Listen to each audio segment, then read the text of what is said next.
Good afternoon, guys. For today's video, magluluto ko ng bulad from aking kaibigan. Ayan. Tan, tan, tan. And then, ayaw ko mga mo yung buhok ko sa bulad. Kasi grabe, magkapit talaga yun siya. So, ang gagawin ko,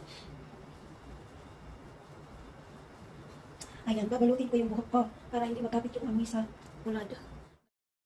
Ayan, prito na natin itong bulad. Ayan. Okay, gawin na natin itong lahat para isahan yung amoy. So, diba? Like idea, may balat yung buhok. Kasi para hindi makapit yung amoy ng bulag. Para hindi tayo mag-amoy. Ayan na, nato na ang bulag natin. Yun, sarap-sarap.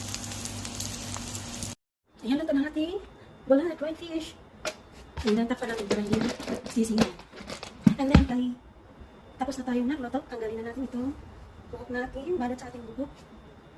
So, hindi ako nangamoy bulad.